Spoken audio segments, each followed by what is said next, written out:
Sometimes we as marketers get so caught up in who the customer is and who we are trying to reach that we forget to really introduce ourselves as a company to the world. In the end, the goal is to make sure people know who we are and remember us.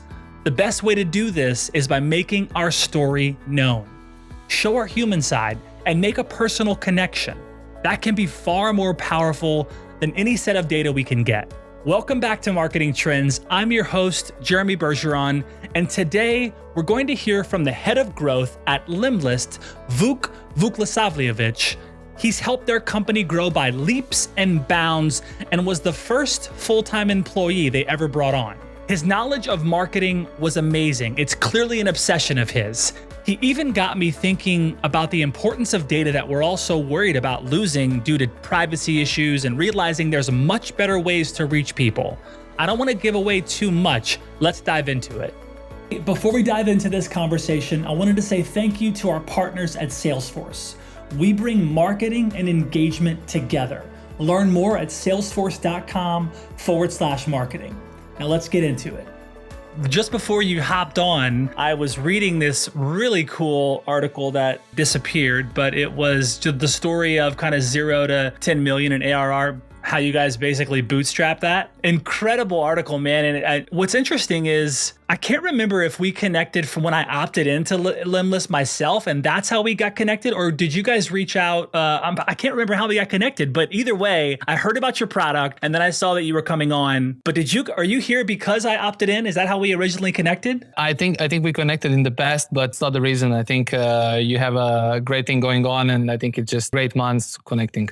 Okay, cool. Yeah. Well, I'm super excited, man. It sounds like there's been a ton of really cool growth happening at Lemlist, and I want to get into all that stuff. But as I was looking at this article, I want to just ask you right off the bat here. I love this. There was something about growth circle of love, and I just want to hear more about that. I think the article goes into good detail here, but tell me about the growth of love and kind of what that's about in terms of Lemlist. Yeah, so I think it goes back to our core mission, Jeremy. I think it's from the very days of when we were discussing like how Lemlist is going to position in the market, you have a situation where a lot of our competitors, and the respect to them, of course, are focusing on automation and are focusing on like sending a lot of emails and trying to scale as much as possible. And we see it a bit differently. The users that use Lemlist know that it's about building relationships. And I just ended the conversation with a person like a minute ago. Takes a lot like a cliche, but it's really not, because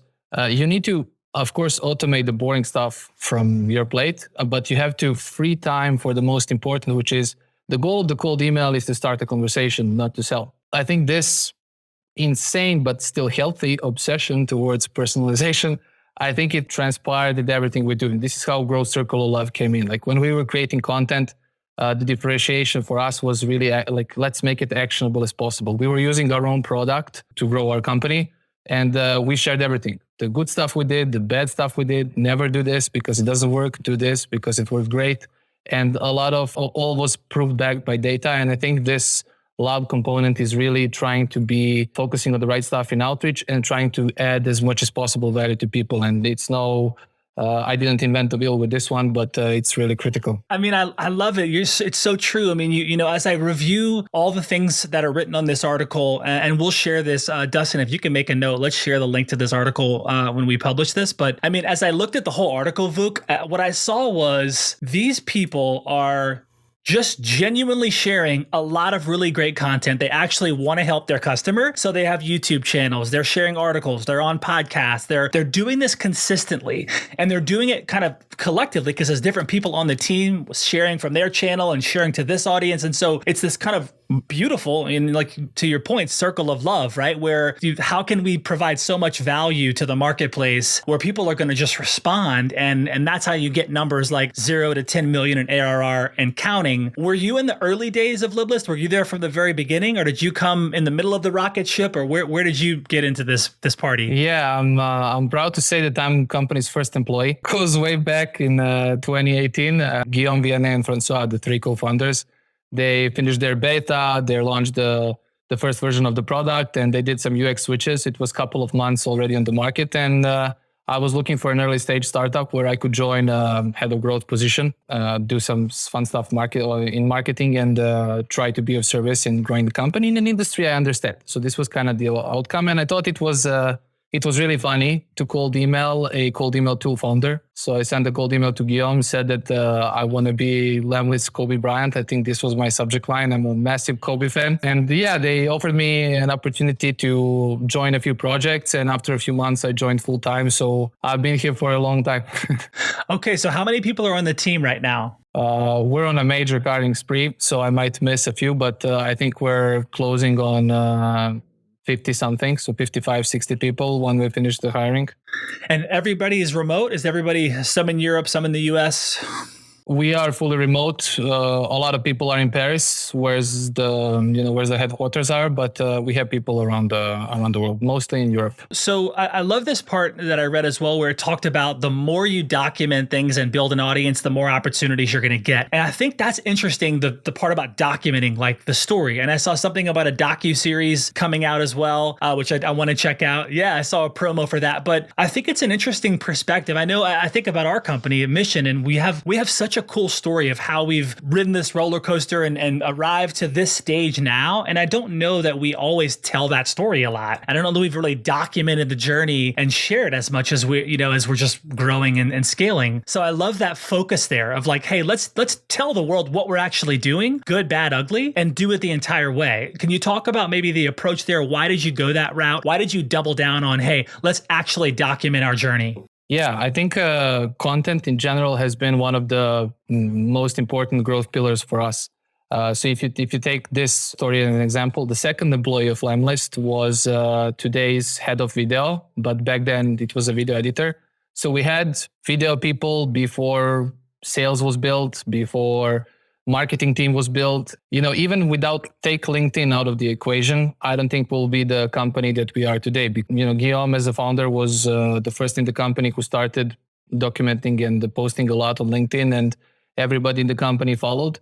But the trick there is obviously as much as content you create, you raise brand awareness, you connect with people, you turn your LinkedIn profile into some sort of a lead magnet, whether we're talking about top of the funnel or mid of the funnel content, it can work for in either way. But what's important is, there's a lot of content creators. And the opportunity here is not to maybe, just post at all costs, but really post something, create from truth, really. And creating from truth for us meant, outreach. There are some misunderstandings in the industry, and we want to explain that it's not the case, but it has to be proved by data, proved by practitioners, mindset and everything. So when we speak about cold email, it doesn't feel like we should speak about it and try to teach anybody if we never sent a cold email campaign in our life. And for everything else, growing the company and everything. So we weren't the masters of, top of the funnel back in the first days of Lemlist, but we documented certain growth experiments that we did and we shared them transparently. So if somebody would come to my DM or left a public comment about asking, hey, you tried this, I'm not gonna speak about some fairy tales that we did. I'm gonna tell, hey, we did this, it didn't work. We had some, troubles there, but we figured it out. And SEO is a prime example. It took me 1.5 years to figure out how does SEO work. And I like to speak about the shortcomings in the same way I like to speak about the good stuff that we did. And I think if you lead by example, our CEO did in the beginning, it translates to the rest of the people, and everybody who joins Lemlist is motivated to create their own personal brand. And 90% of content they post is something, it's their voice. We don't write their content. We don't tell them what to write. From time to time, there's a company, campaign. But apart from that, it's them who are, creating from their truth and using their own experience to speak about things. And I think when you combine all that, it creates a great awareness funnel, and it also translates to user acquisition, considering how LinkedIn organic has worked for the past few years. How big is the marketing team? Soon it's going to be 10 people. Right now, I think it's 7, but 3 more people should join shortly. How do you structure the team in terms of do you have a focus of folks that are on the top of the funnel, middle? Do you, have folks that are purely strategy? You've got folks running campaigns and, how do you what's the layout, if you will, of the specialist on that team at a high level? Yeah, it took me a few months in 2021 to figure out what's the best way to approach it. But I think for us, it's mostly projects. Obviously, projects are divided across different funnel stages. But what we like to see in Notion, for instance, we are heavy users of Notion. There are projects that are important for us, which are matched against our OKRs. And then we can see who's on what project. And we're trying to create a situation right now, since we have the resources that we didn't have in the beginning, to have specialists rather than generalists. So we don't want a situation where a social media manager is doing and writing blog articles. Sometimes it can happen. It's never perfect. But if you're like thinking long term, you want people dedicated to certain things so they can also scale, and they can level up, so that the personal growth can match the company growth. But in any case, the way we structure it is everybody has their own projects. They are connected. So if somebody is doing social media, all the projects will be kind of like same skills will be required. So storytelling and things like that. And this is the way we do it. And if we have a project that we want to do in the future and we don't have the right person for it, or simply a person who's handling something similar doesn't have the bandwidth to do it, we're going to bring somebody on board. So right now, this approach is working good for us. So how about just, in terms of you, Vuk, like where did the marketing interest start with you? Was it when you were much younger? When did you get exposed to marketing that you decided to take this path? Yeah, good question. I think I wrote this in my about section on LinkedIn. So as a kid, I was fascinated by sports. And one of the sports that I was really fascinated was basketball.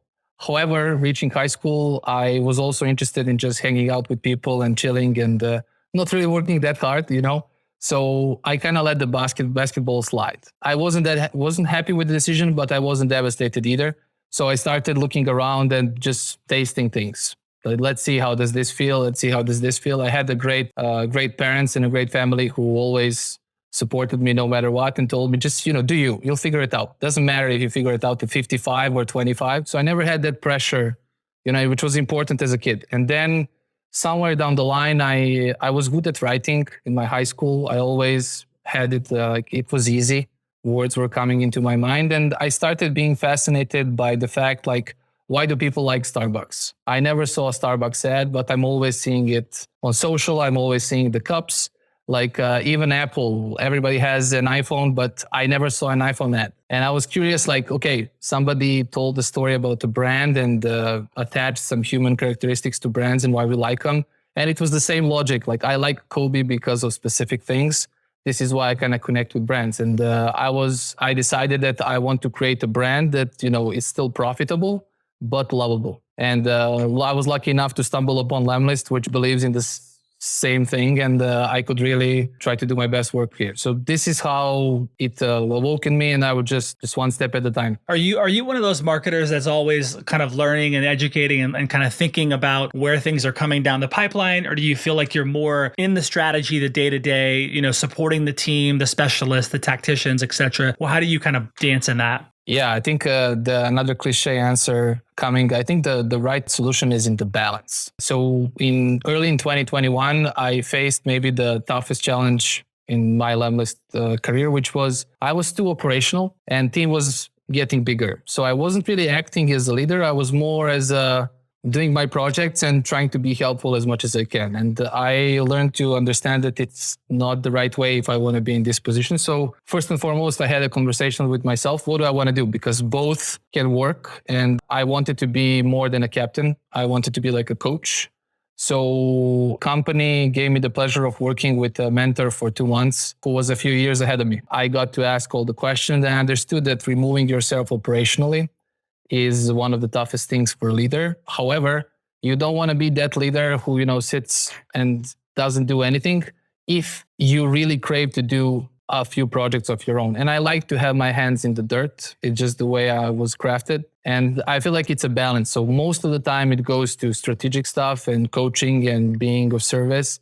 But I have a few projects I'm running on the side and I don't think it will ever change. I love that. I love that answer. What are some of the big things you're working on right now? What are some of the big challenges or just cool problems you're getting to solve right now at the stage of growth that Lemlist is at now? Yeah, user acquisition was always something that I'm handling, and there are different sprints depending on what year we're talking about. But right now, a lot of my time is also dedicated to product marketing. I realized that bottom of the funnel and everything that happens after a free trial in the SaaS world is really fascinating, and I was astonished by the fact that in Q4 we launched new set of agency features for our users, and for the 3 months in Q4. We leveraged our external infrastructure to bring more users in. And in 3 months, we had like a specific number of leads. It doesn't really matter. But in January, we did some internal product marketing stuff. So I was fascinated with working with devs and building this in-app homepage. So when you log into Lemlist, you have like an in-app homepage. And I've used this homepage to also promote and attract agencies to apply. And in 1 month, that homepage brought more leads than 3 months of external promotion. And okay, we had a lot of users, and I understand it's not the same for everybody, but I begin to realize that product marketing is massive. It's a tough challenge. It requires syncing with different teams. And another interesting thing is it's really hard to find a product marketer on the marketing side that's really experienced in this. Like, it's one of the toughest roles I'm hiring at the moment. Well, if you think back on your time there from, the beginning, employee number 1 till now, over 10 million in ARR, what's been your best day, there, a day that's like really memorable of like, this was a big win? And then also what's been like the most challenging day? Yeah, good question. There's a lot of these things when you go back. I think we had some really funny and cool stuff that we did in the early days that, makes you laugh because it was only 4 of us, 5 of us, 6 of us. But maybe recently, January was a great month for us. We did, I think everybody in the team did a specific experiment, and everybody was thrilled after the new year. And the numbers were really great. We overpassed our January objective, and it was like a really, really good month. I did this good presentation at the end, showcasing people stuff that we did, where we see the next opportunities, and the Slack reactions and everything, and kind of like the vibe in our virtual office, and everything was really good. So January made me really happy. A challenge, there's even more of those, I guess. But I think the toughest challenge was the one I mentioned earlier, the leadership one, and building my credibility as a leader, and removing myself operationally and learning to accomplish KPIs through others and supporting them through their own mistakes, and not being that guy who just, somebody makes a mistake and you're like, rah, rah, rah, rah.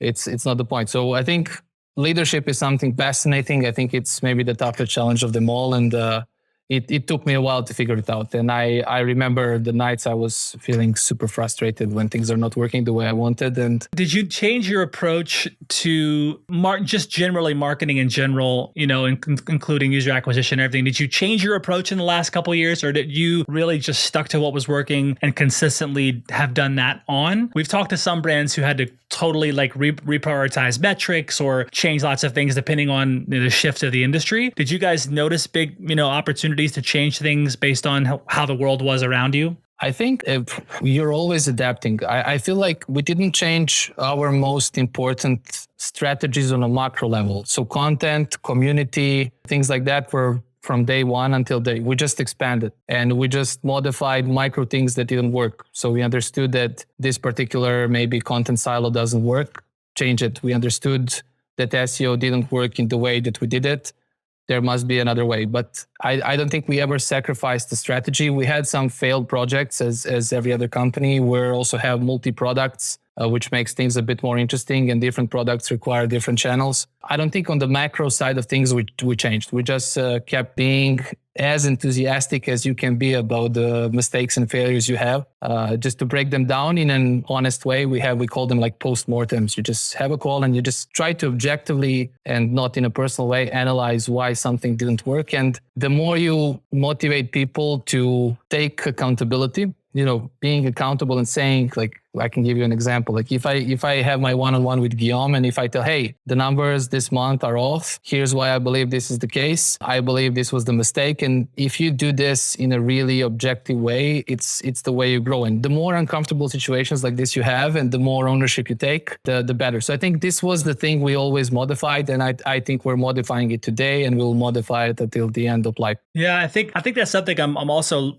kind of picking up from you is that, Lemlist has also created a culture of safety for people to fail, make mistakes, but also be celebrated. It looks like you celebrate wins a lot. And when people, on the team are doing lots of collaborative things, you guys celebrate that. And like to your point just now, it's like, hey, when we mess up, let's look at it objectively. Let's figure out what happened. Then let's move on. And that creates a really nice container of safety where someone can actually say, hey, look, I'm not afraid to fail now because I have the support of the leadership. That's really cool. Yeah. I agree. I think like the only things that you want to be careful there is you don't want to repeat the same mistakes, and you don't want to have people who are maybe reactive a lot rather than proactive. And I totally agree with you. I think it's important for people to know that you have their back when the things are not going well. It's the same story that our parents told us. Like it's easy to be with me when I have money or my grades are good or whatever. But if I don't get a good grade, even though it's my own fault, it's not a bad idea to open a bottle of scotch and just have a laugh.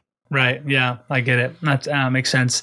Did you have a chance to look at the 3 articles on the prep doc at all? So the first one was around clients are digging into modern marketing, and this was an article on Media Daily News. It quotes, "Modern marketing is about customer experience at every touch point, building relationships with customers, adapting continuously the new digital landscapes, and marketing across multiple channels to reach different customers. Customer expectations are only going up, and rarely, if ever, will advertisers admit to meeting those expectations." Question for you, Vuk. What do you think most customers expect from marketing these days? And what can, the CMOs listening do to meet these expectations of customers? Yeah, good question. I think most in terms of marketing, I think people expect to relate. They expect to connect. And it's not just connecting with the brand. It's if you're reading an article about, email outreach strategy, you want to understand that the people went through the pain that they're going. So they want to believe that,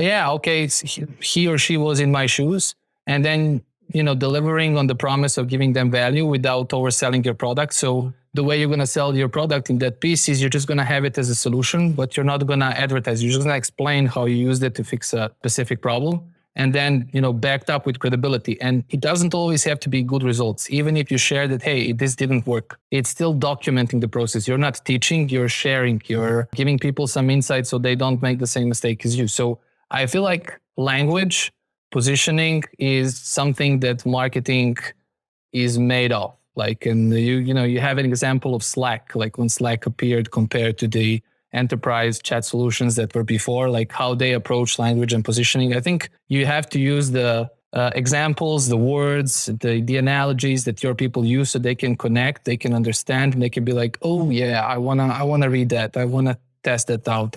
So I feel like those are the expectations from marketing, and then everything else comes afterwards. Cool. I love it. The next article is from the Digital Commerce Global Summit, and they released this trends report saying, quote, "The metaverse is here, and by 2027, expect retailers to have invested as much in their presence in virtual worlds as they do in the physical one. Web3 can help brands establish new age loyalty programs and communities while creating a revenue source not tied to the creation of more physical goods. Watch Nike and Starbucks to see where this is headed." Questions for you, Vuk. Do you think most consumers will want to head to the metaverse? They will. It's the same game. I think Gary Vee speaks a lot about it in his content. Like, people were skeptic about other people, unknown people driving their kids to school, and now we have Uber. It was the same thing with social media. It was the same thing with crypto. So I think change is hard, but we should be open to change, and metaverse already won. It's just the matter of when it becomes like mainstream. Mm-hmm. Are there things that you guys are thinking about how to play in that world as a company now? What are some of the things you're at least discussing, or maybe you're already executing on things? Yeah, believe it or not, we have another product which is called Lemlist, which is kind of a metaverse used for remote companies that have remote culture. So you kind of create your avatar and you can connect with people, have meetings, do all kinds of stuff that you can. We're organizing events in it. So, and there's plenty of good stuff to be developed. So I feel like we're open to riding the wave of Web3 and everything that comes with it. So Lemverse is already active now. Yeah, it's free. You can create your own universe, your own office, and you'll see it's fun. Where do folks go to find out about that? List lemverse.com or? Lemverse.com, yeah. Lemverse.com. Okay, cool. We'll put that in the show notes as well, Dustin. Are there any Any other trends that you're seeing that you're excited about, Vuk? Obviously, everybody's talking about NFTs. I'm fascinated with the utility aspect of it. Like, imagine me having, I don't know, I like Russ as a rapper, and imagine Russ is at the beginning of his career and I buy an NFT, which gives me all the concerts, tickets, maybe exclusive events and all that. I feel like it's a nice opportunity for artists. I feel like I was too slow to educate myself on NFTs and to go really in details, but I'm really fascinated where this is going. Obviously, there's like a wave of everybody trying to get rich in the short run, which is not going to work, and I don't care about that. But this utility aspect and the community aspect is fascinating. That's great. You said Russ, by the way. He's one of my all-time favorites as well. So kudos on that. He's actually coming to Texas. He's coming to Texas in a few months, and I'm going to go see him live for the first time. So love Russ, man. He's awesome. That's awesome. I hope. I mean, I know you're going to have a great time. Russ is amazing. Next article talks about app tracking transparency harmful, says Facebook, as advertisers are leaving the platform. 9to5Mac has an article about Apple's new app tracking transparency feature. Meta, which was formerly Facebook, said it's harmful and it's led to the loss of the ability to target Facebook and Instagram users by their interests. Do you, Vuk, think this sort of privacy feature is going to be a growing trend? I think it is. Considering what happened in the past few years, I think it's important. Like when the stuff around Facebook happened, I deleted my WhatsApp. Sister from my girlfriend sent me something in my Facebook settings. It's weird. It's not the way. I mean, me personally, I'm against it, but I feel like privacy is an important issue. And even, you have guys like Tim Solo, for example, the CMO of Ahrefs, which is a big influence on my career. I've been following him for 7 years, I think. And he doesn't use Google Analytics. He doesn't have a Facebook pixel on the website. It's a matter of, do you really need to track all the things in the privacy world? And does it really matter to know every single detail about your traffic? And it's a fascinating conversation that we had with him. I believe privacy is important, and the companies that are transparent, it's another thing that people relate to, especially in these times. So I feel like it's an important topic. Who is it you mentioned? Tim Solo, so the CMO of Ahrefs. Cool. I'd like to check that out. That's awesome. Vuk, this has been great, by the way. You're awesome. Same here. Thanks again to Salesforce for making this show possible. To learn more, head over to salesforce.com/marketing.